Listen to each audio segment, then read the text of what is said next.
আসসালামু আলাইকুম রহমতুল্লাহি ওয়া বারাকাতু। আলহামদুলিল্লাহি রাব্বিল আলামিন ওয়াসসালাতু ওয়াসসালামু আলা রাসূলিল আমিন, আম্মা বাদ। সম্মানিত দর্শক মণ্ডলী, সবাইকে দারুল হাদিস মডেল মাদ্রাসার পক্ষ থেকে জানাই আন্তরিক মোবারকবাদ। আপনারা ইতিপূর্বে আমাদের এই মাদ্রাসার পক্ষ থেকে উসুলে হাদিসের উপরে 6টি ভিডিওর ক্লাস আপনারা দেখেছেন, 5টি ক্লাস দেখেছেন। আজকে আমরা উসুলে হাদিসের উপরে 6ঠতম ভিডিও আপনাদের সামনে পেশ করব ইনশাআল্লাহ। আপনারা যদি বোর্ডে তাকান তাহলে দেখতে পাবেন যে আমি সহিহ বুখারীর 69 নম্বর হাদিস এখানে লিখেছি। তো 69 নম্বর হাদিসে এখানে একটা শব্দ আছে হাদ্দাসানা, মানে আমাদেরকে হাদিস বর্ণনা করলেন। কে বলতেছেন? ইমাম বুখারী বলতেছেন। ইমাম বুখারীর কাছে হাদিসটাকে বর্ণনা করেছেন মোহাম্মদ বিন বাশশার। বিন মানে পুত্র, বাশশার মানে বাশশার, বাশশারের পুত্র মোহাম্মদ কি করেছেন? হাদিসটি বর্ণনা করেছেন। এরপরে কলা তিনি বলেছেন, মানে মোহাম্মদ বলেছেন হাদ্দাসানা, আমাদেরকে হাদিস বর্ণনা করেছেন ইয়াহিয়া বিন সাঈদ। ইয়াহিয়া বিন সাঈদ নামে একজন হাদিস বর্ণনাকারী ইমাম, তিনি হাদিসটি বর্ণনা করেছেন। কলা তিনি বলেছেন, কে বলেছেন? ইয়াহিয়া বিন সাঈদ বলেছেন হাদ্দাসানা শুবাতু, আমাদেরকে শোবা হাদিস বর্ণনা করেছেন। ইমাম শোবা অনেক বড় একজন ইমাম, এখানে ইনারা সবাই খুব গ্রহণযোগ্য বড় বড় ইমাম। কলা তিনি বলেছেন হাদ্দাসানি আবু তাইয়াহি, আবু তাইয়াহ আমাকে হাদিস বর্ণনা করেছেন। আন আনাসিন, আনাস হতে, আর আনাস রাদিয়াল্লাহু তাআলা আনহু বর্ণনা করেছেন আনিন নবী সাল্লাল্লাহু আলাইহি সাল্লাম, আল্লাহ নবী সাল্লাল্লাহু আলাইহি সাল্লামের কাছ থেকে। আল্লাহ নবী সাল্লাল্লাহু আলাইহি সাল্লাম কি বলেছেন? কলা তিনি বলেছেন ইয়াসসিরু, তোমরা সহজ করো, ওয়ালা তুআসসিরু, তোমরা কঠিন করো না, ওয়াবাশশিরু, আর তোমরা সুসংবাদ দাও, ওয়ালা তুনাফিরু, মানুষকে ঘৃণা করো না। সুসংবাদ দিয়ে মানুষকে নিয়ে আসতে হবে, ঘৃণা করে মানুষকে কি করতে, মানে দূরে ঠেলে দেওয়া যাবে না।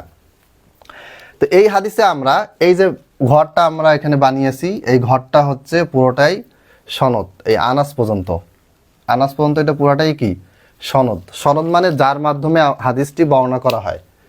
এই সনদে আমরা কিছু শব্দ দেখতে পাচ্ছি। দেখেন এখানে আমি 1 নাম্বার দিয়েছি, হাদ্দাসানা 1 নাম্বার, কলা 1 নাম্বার, এরপরে হাদ্দাসানা 1 নাম্বার, এই যে হাদ্দাসানা 1 নাম্বার দেওয়া আছে, কলা 1 নাম্বার দেওয়া আছে, এরপরে আন 1 নম্বর দেওয়া আছে। এগুলিকে বলা হয় সিয়াগুল আদা, হাদিস বর্ণনার শব্দ। অর্থাৎ একটা হাদিস বর্ণনা করতে গেলে সনদে কিছু শব্দ থাকে, যেমন হাদ্দাসানা আমাদেরকে হাদিস বর্ণনা করেছেন, কলা তিনি বলেছেন, হাদ্দাসানা আমাদেরকে হাদিস বর্ণনা করেছেন, হাদ্দাসানা আমাদেরকে হাদিস বর্ণনা করেছেন, কলা তিনি বলেছেন, কলা তিনি বলেছেন, হাদ্দাসানি আমাকে হাদিস বর্ণনা করেছেন, আন হতে, অর্থাৎ আনাস হতে আবু তাইয়াহ বর্ণনা করেছেন। তাহলে এখানে আমরা যে শব্দগুলি দেখতে পাচ্ছি বিভিন্ন ক্যাটাগরির, এগুলিকে বলা হয় সিয়াগুল আদাই অথবা হাদিস বর্ণনার শব্দাবলী।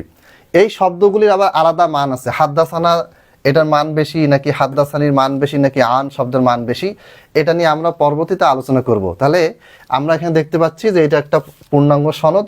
এই সনদে হাদিস বর্ণনার শব্দগুলি আমরা দেখলাম, এগুলোকে আমরা 1 নাম্বার দিয়ে নির্ধারিত করেছি, চিহ্নিত করেছি।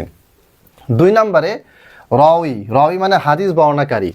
মোহাম্মদ বিন বাশশার একজন হাদিস বর্ণনাকারী, মোহাম্মদ বিন বাশশার ইনি একজন হাদিস বর্ণনাকারী। প্রথম বর্ণনাকারী ইমাম বুখারী, যিনি তার কিতাবে হাদিসটা লিখেছেন। তারপরে ইয়াহিয়া বিন সাঈদ, তিনি হচ্ছেন হাদিস বর্ণনাকারী। এরপরে শোবা হাদিস বর্ণনাকারী, তারপরে আবু তাইয়াহ হাদিস বর্ণনাকারী, এরপরে আনাস রাদিয়াল্লাহু তাআলা আনহু হাদিস বর্ণনাকারী। রাহিমাহুমুল্লাহ আজমাইন, সমস্ত ইমামের পিছনে আপনারা দোয়া করবেন রাহিমাহুমুল্লাহ বলে। তাহলে আমরা দেখতে পাচ্ছি যে এইটা সনদ আর এটা হচ্ছে মতন, মূল টেক্সট যেটা আমি মতন লিখে দিয়েছি। এই সনদে 2টা ভাগ আমরা দেখতে পাচ্ছি, 2টা জিনিস নিয়ে সনদ তৈরি হয়। এই 2টার কোনো একটা বাদ গেলে সনদ কখনো হবে না। একটা হচ্ছে সনদ সিয়াগুল আদা হাদিস বর্ণনা শব্দাবলী, আর একটা হচ্ছে রাওয়ি বা রাবি হাদিস বর্ণনাকারী। হাদিস বর্ণনাকারী এবং হাদিস বর্ণনাকারী যেই শব্দগুলি দিয়ে হাদিস বর্ণনা করবে সেগুলিকে বলা হয় সিয়াগুল আদা। এই 2টা উপাদান নিয়ে তৈরি হয় সনদ, আর সনদের মাধ্যমে আমরা পৌঁছাই কোথায়? মতন পর্যন্ত। তাহলে সম্মানিত উপস্থিতি, আজকে আমাদের এই সংক্ষিপ্ত ভিডিওতে আমরা দেখালাম কোনটা সনদ কোনটা মতন, এবং সনদ গঠিত হয় 2টা নিয়ে, হাদিস বর্ণনা শব্দাবলী নিয়ে এবং হাদিস বর্ণনার রাবিকে নিয়ে সনদ তৈরি হয়। ইনশাআল্লাহ আমরা পরবর্তীতে উসুলে হাদিসের এরপর আরেকটি গুরুত্বপূর্ণ বিষয় নিয়ে আপনাদের সামনে আসবো। ততদিন পর্যন্ত আমাদের জন্য দোয়া করবেন এবং আমাদের সাথে থাকবেন।